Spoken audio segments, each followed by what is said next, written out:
paper is the philosophy of law. The current module is History of Canon Law. The objectives of this module are to understand the nature of canon law and the way that it developed over the course of history. This module was written by Garima Goswami, an independent research scholar in New Delhi. I am Akash Singh Rathore from the Lewis University of Rome. Canon law refers to a body of rules, some may say laws, that are accepted by the Christian Church. The most sophisticated form is in the Catholic Church, but Protestant churches also have their own various forms of canon law. Canon law is important because it survives till this day, and also because of the influence that it has had in the last 1,000 years over the development of civil law or secular law. In fact, the influence that canon law has had over secular law is widely debated, but nobody denies that there has been an interchange between secular and civil law. What do we mean by canon law?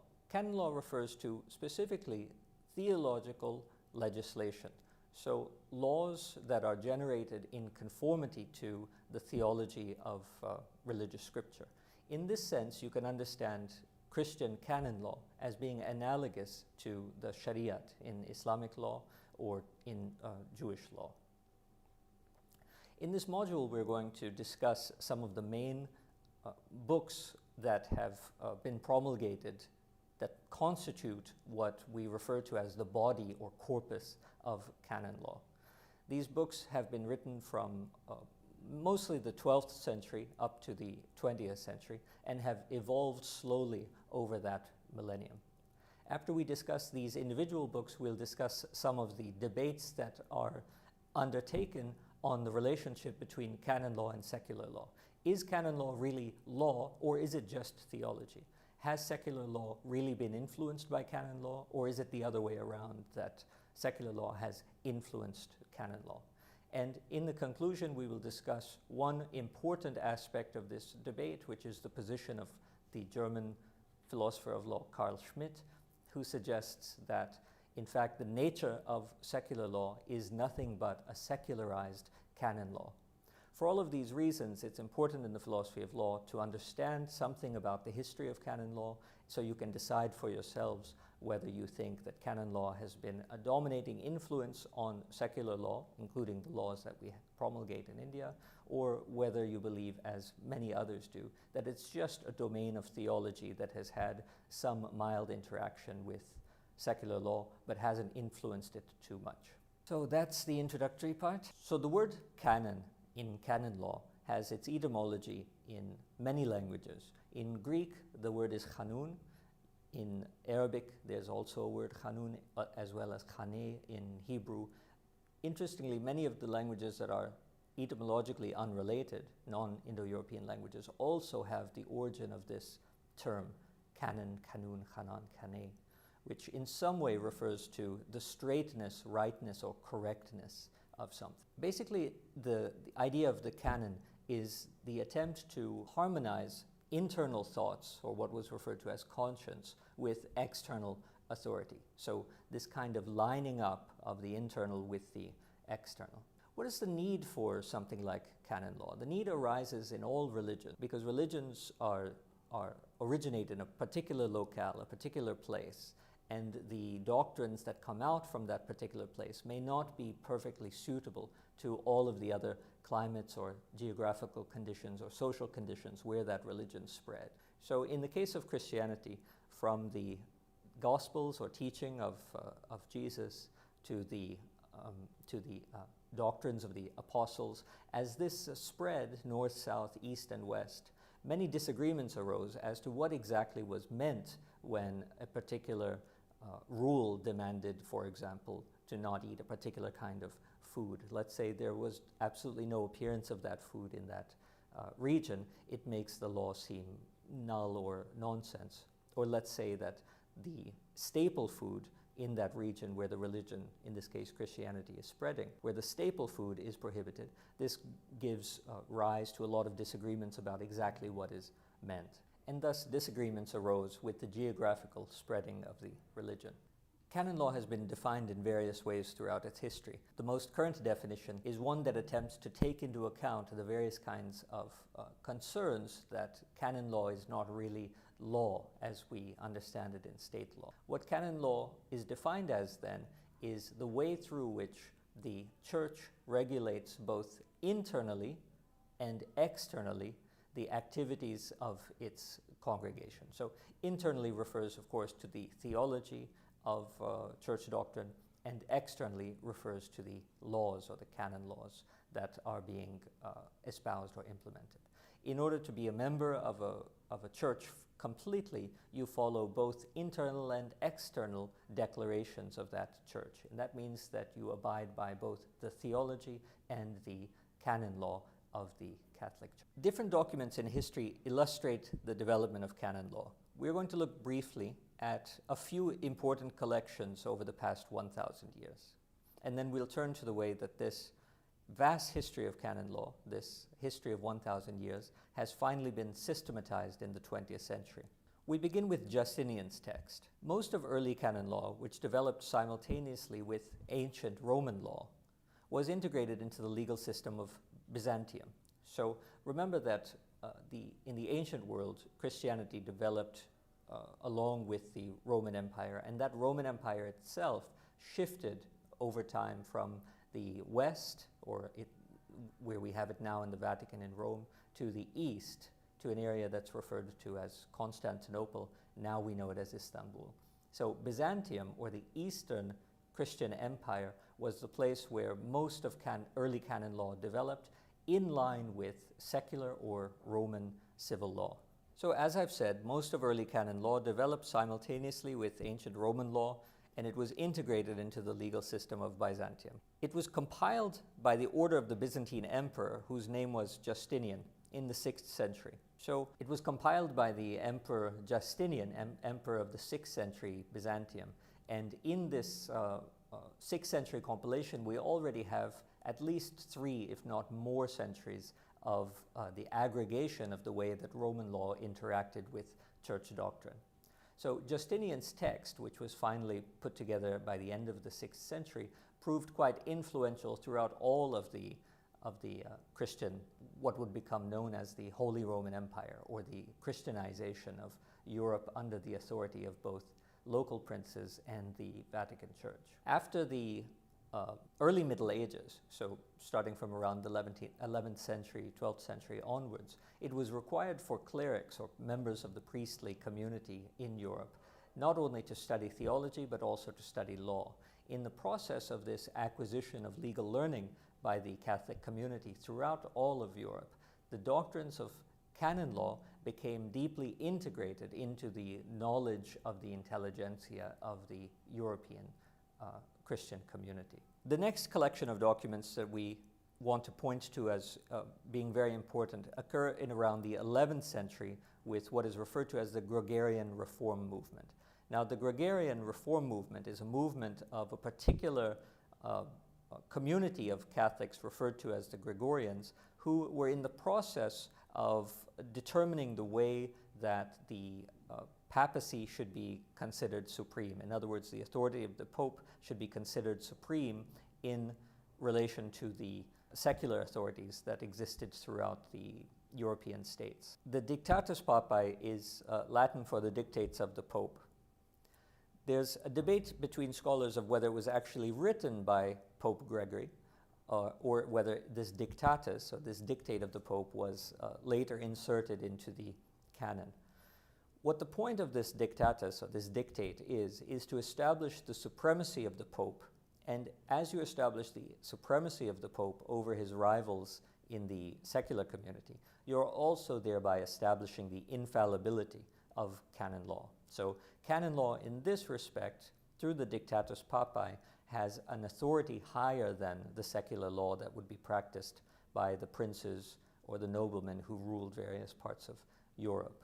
So in the 12th century, what we're seeing is the emergence of a difference or distinction between civil law and canon law that becomes more and more significant. And this plays out over time. In the 12th century itself, we find through the work of the monk named Gratianus that we have to finally decide the relationship between canon law and secular or civil law. So now we move on to the third main document in canon law, which is referred to as the Decretum Gratiani.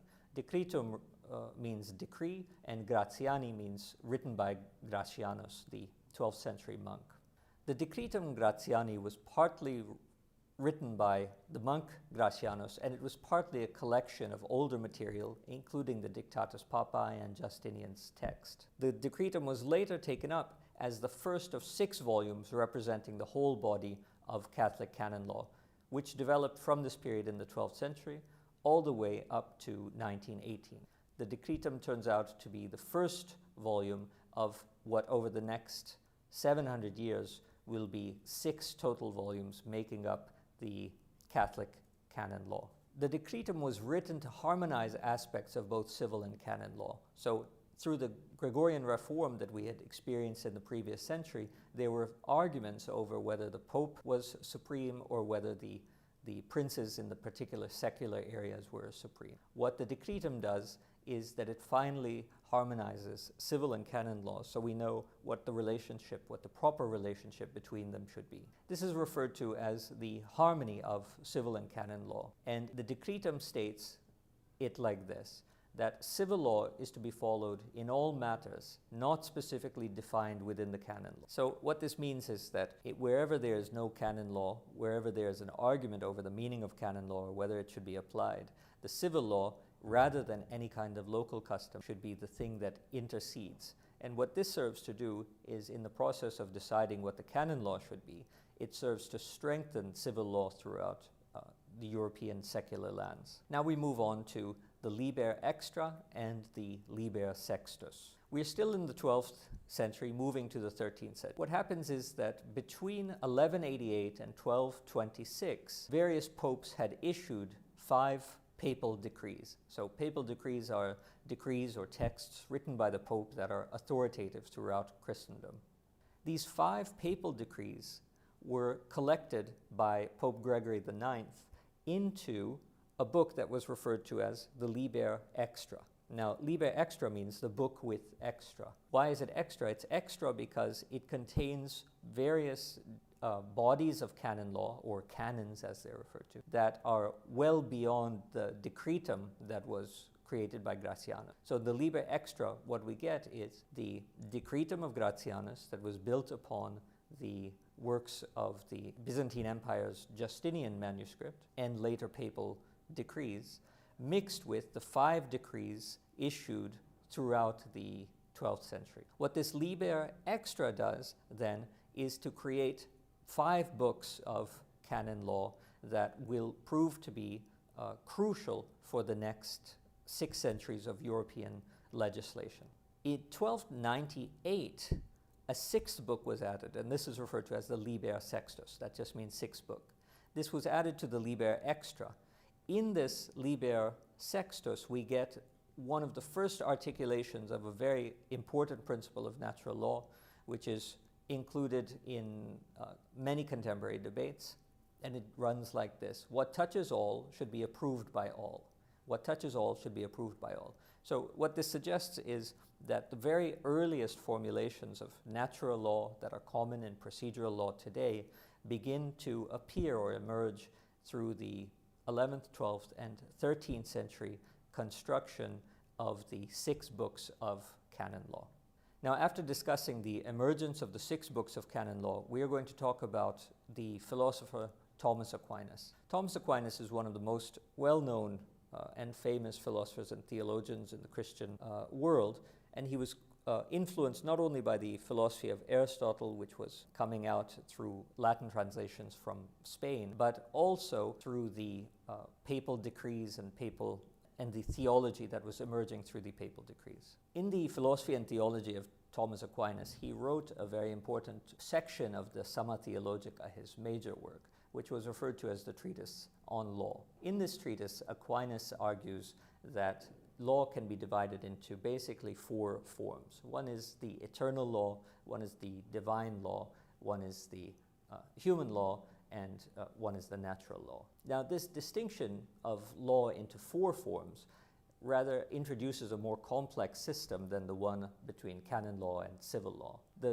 The teachings of Thomas Aquinas were, in the time that he was writing these works, considered quite radical, and there was even an inquisition over whether Thomas Aquinas was fully orthodox or whether he was committing a kind of heterodoxy. Later history establishes the centrality of Thomas Aquinas.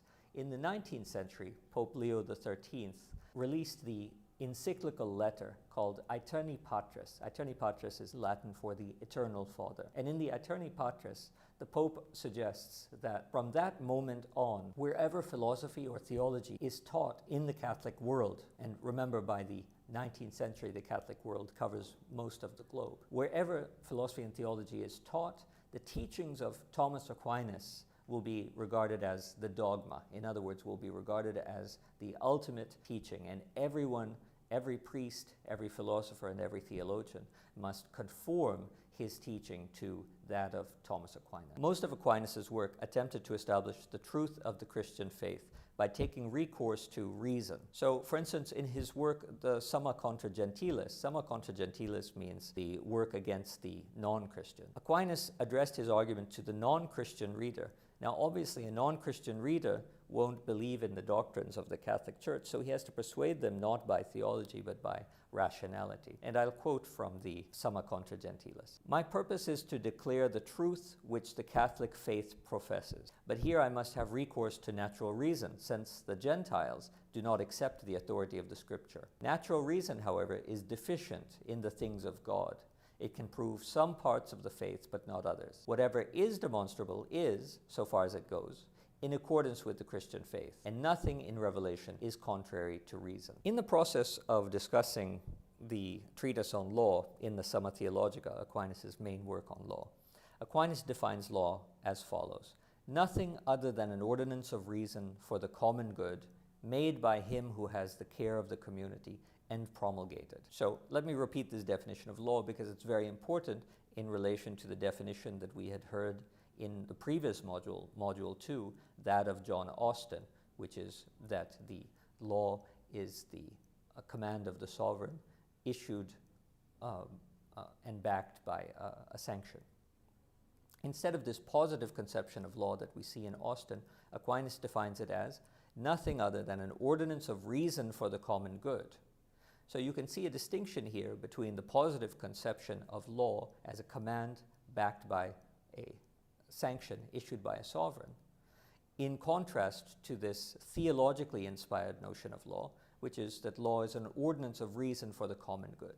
Here we begin to see in Thomas Aquinas' conception already emerging at a sort of argument between the natural law positions and the positive law positions, like we had discussed in the previous module, Module 2. Now, about these four kinds of law that I had mentioned, the eternal law, the natural law, human law, and divine law, Aquinas maintains that since reason is a coextension of God, natural law is a reflection or a participation in God's eternal law. So God is the legislator of the eternal law. Natural law, however, forms a subset of eternal law. Natural law is that subset or that part of eternal law that is applicable to human beings who are guided by free will and governed by reason. It's noteworthy that the natural law theory of Aquinas does not exclude positive law. He calls it human law. Now, human law, or what we call today positive law, cannot be unjust. According to Aquinas, positive laws have to follow from natural law in order to be just, and in that respect, they also flow in some sense from the eternal law of God. Now, if that's the relationship of the eternal law, natural law, and positive law, what is divine law? Aquinas says that divine law is the law promulgated in the words of the Pope. So, as we've been talking all along, that the Pope issues decrees or dictats or dictatus, these constitute, according to Aquinas, the divine law. And I'll quote from Aquinas how he summarizes this. So I've discussed the relationships between divine law, natural law, human law, and eternal law. Let's see how Aquinas summarizes. Aquinas says, human law has the nature of law insofar as it partakes of right reason, and it is clear that in this respect it is derived from eternal law. But insofar as it deviates from reason, it is called an unjust law, and has the nature not of law, but of violence. Nevertheless, even an unjust law, insofar as it retains some appearance of law, through being framed by one who is in power, is derived from the eternal law, since all power is from the Lord God, as it states in the book of Romans. So thus far we've discussed a number of books from the 6th century Byzantium through to 11th, 12th century Europe, in other words Rome, the dictates of the Pope, and the movements of the creation, slow creation of canon law from a series of statements by Byzantine authorities, what are referred to as synods, to the collection of the decrees of the Pope, papal decrees, through the writings of monks like Gratianus. And in this process, over several hundred years, we get a collection finally of 6 books that are referred to collectively as the corpus or body, the corpus of canon law. Now, this corpus of canon law then is supplemented by the philosophy and theology of St. Thomas Aquinas. And what you find is by the 20th century, the popes are interested in codifying all of canon law, unifying it, and harmonizing it, so that instead of having it expressed through different kinds of works from different centuries, different origins, different civilizations, the entire corpus or the entire body of canon law will be systematized rigorously for the entire global Catholic Church. And this movement began in the in the first decade of the 20th century. So by around 1910, 1911, it was decided that all of these various documents that we have been discussing, as well as the theology and philosophy of Thomas Aquinas, will be systematically transformed into one book. In 1917, finally, the first code of canon law was promulgated. It was called the Codex Juris Canonici. So codex means code, juris canonici refers to the canon law. So we get in 1917 the Codex Juris Canonici, or the Code of Canon Law, that was finally implemented in 1918.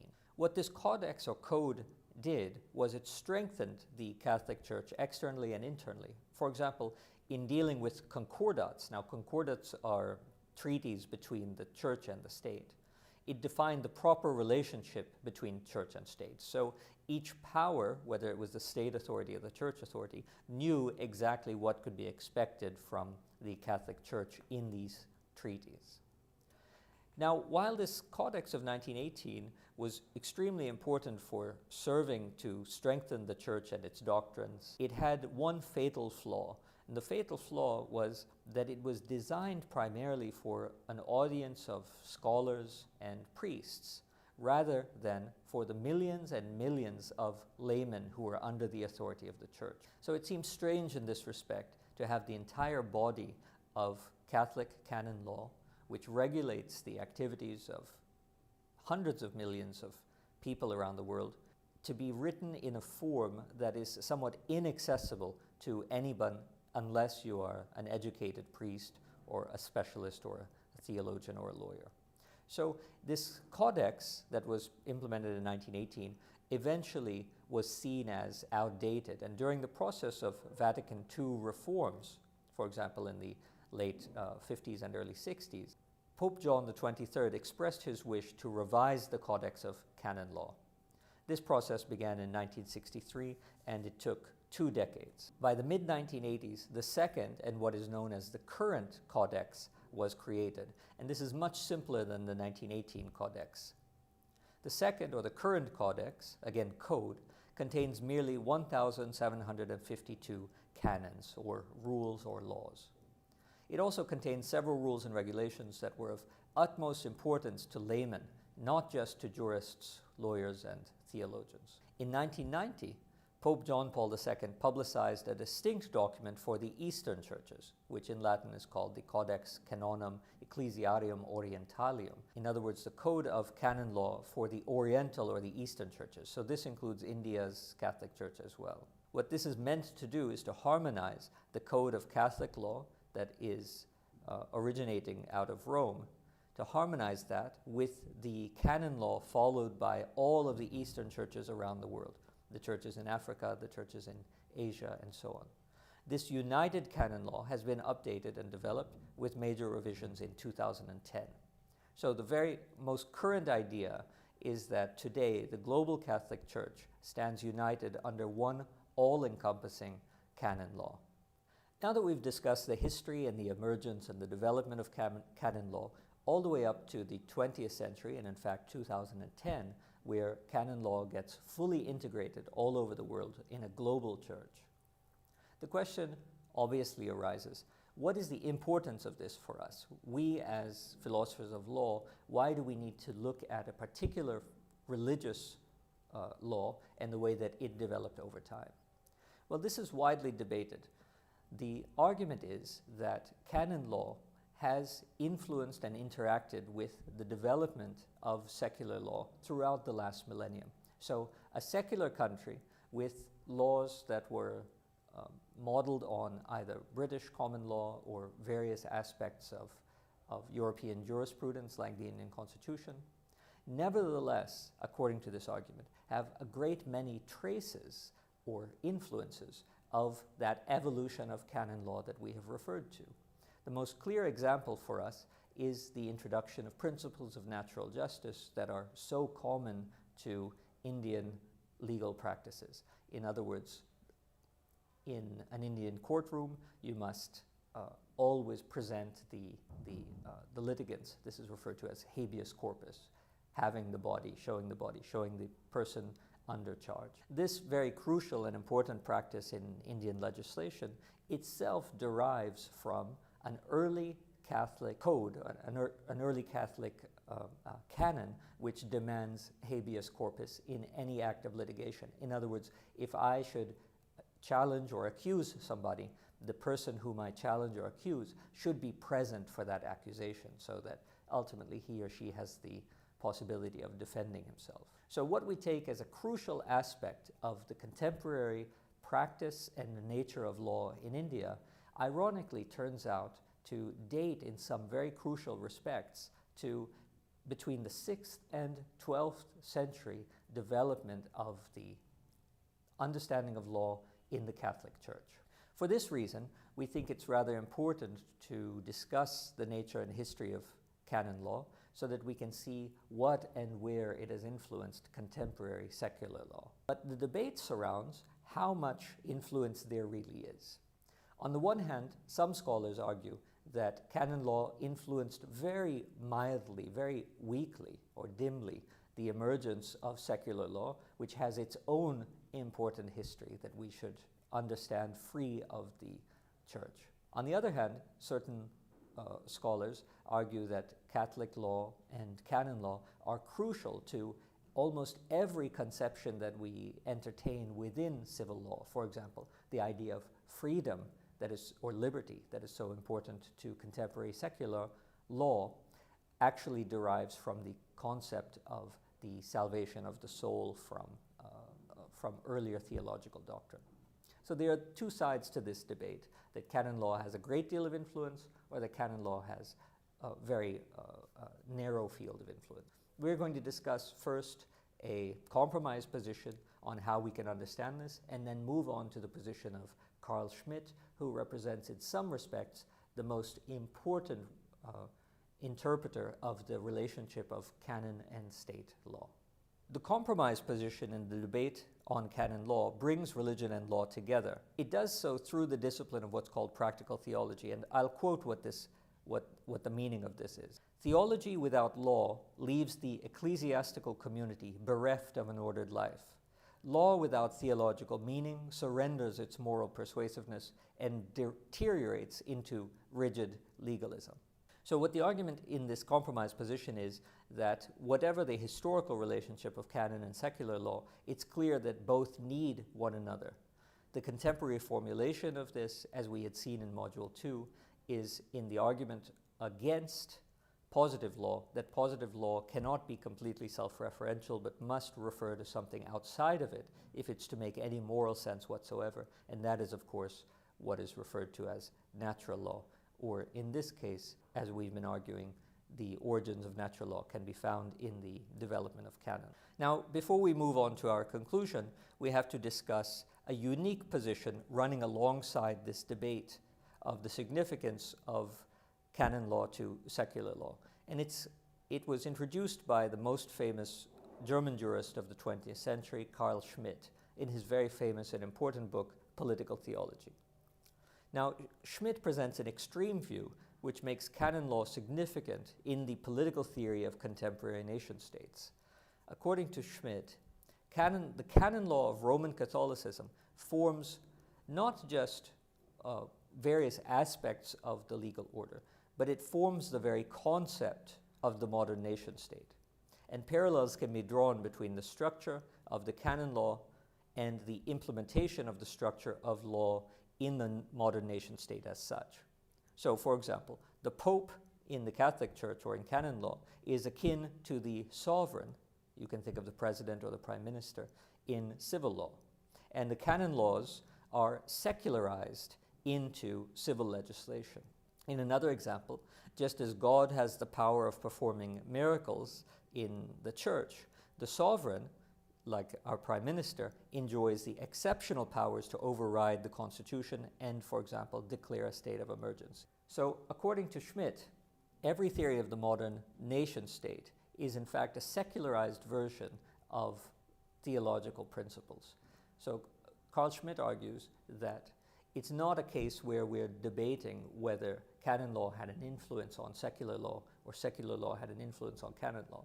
Carl Schmitt's very radical and important position espoused in his political theology is that every single legal concept we have in the modern nation-state is just a secularized version of theology.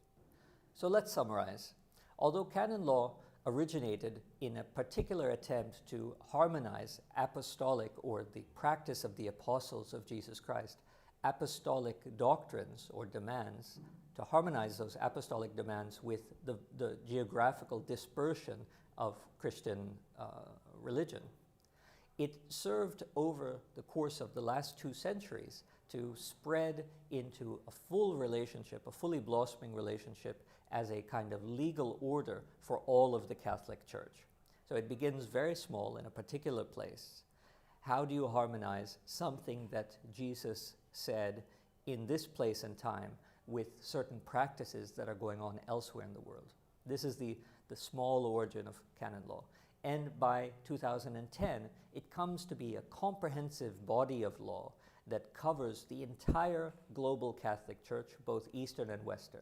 So what is it that Indian Christians should practice? What is it that Roman Catholic Christians should practice? All of these issues are comprehensively contained in codexes or codes of canon law that control the entire Catholic Church the world over. In the process of moving from this small local practice to an entire global comprehensive order, the canon law has also interacted with and fed into secular law. So the way that secular law has itself developed from Roman times to the contemporary order that we have in every nation state, in each of the 210 or 11 nation states that we have in the world today, they are all organized under a body of law. Now, the argument in this module has been that the way that the nation state is organized under its body of law has been influenced by the way that canon law developed over time. The debate has been whether this influence has been a very deep influence, so that secular law is embroiled in theological principles from canon law, or whether the influence has been a mild one, where just various natural law principles of canon law have been adopted into the legal regimes of contemporary nation states. This debate is for you to decide. In this module, we have gone over many of the grounds to allow you to make the decision of whether canon law forms the basis of contemporary secular law in the nation state, or has just informed it through principles of natural justice. Thank you.